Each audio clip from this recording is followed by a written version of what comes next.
Hi friends, today lunch box recipe தக்காளி பிரியாணி தாங்க. வாங்க எப்படி செய்யலான்னு பார்க்கலாம். ஒரு குக்கரில் கொஞ்சமாக ஆயிலும் நெய்யும் விட்டு தாளிப்புக்கு பட்டை, கிராம்பு, தட்டி வச்ச சின்ன வெங்காயம், பல்லேரி, பச்சை மிளகாய், மல்லித்தலை, புதினா தலை எல்லாம் போட்டு நல்லா வணக்கலாங்க. நல்லா வணங்கின பிறகு கூடவே இஞ்சி பூண்டு பேஸ்ட்டு போட்டு ஆட் பண்ணிக்கலாம்.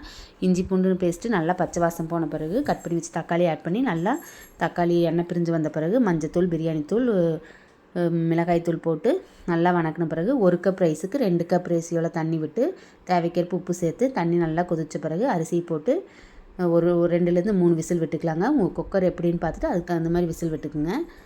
அப்படியே எக் ஃப்ரைக்கு வந்து முட்டையை வேக வச்சுக்கலாம். ஒரு விசில் விட்டால் போதுங்க. குக்கரில் கொஞ்சமாக ஆயில் விட்டு மஞ்சத்தூள், மிளகாய்த்தூள், உப்பு போட்டு கரிஞ்சிடாமல் பார்த்துங்க. சிம்மில் வச்சுங்க. கட் பண்ணி வச்ச முட்டையை ஆட் பண்ணி நல்லா ரோஸ்ட் ஆன பிறகு அது திருப்பி விட்டு எடுத்துக்கலாங்க. அதுக்குள்ளே குக்கர் விசில் ப்ரெஷர் அடங்கிடும்.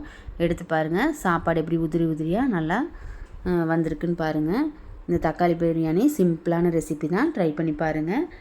கூடவே இது கூட வேக வச்ச எக்கையும் தயிர் பச்சடியும் வச்சு சாப்பிட்டு பாருங்கள். டேஸ்ட்டு வந்து சூப்பராக இருக்குங்க. இந்த ரெசிபி ட்ரை பண்ணி பார்த்துட்டு எப்படி வந்துச்சுன்னு கமெண்ட் பண்ணுங்கள். பாய், நெக்ஸ்ட் வீடியோவில் பார்க்குறேன்.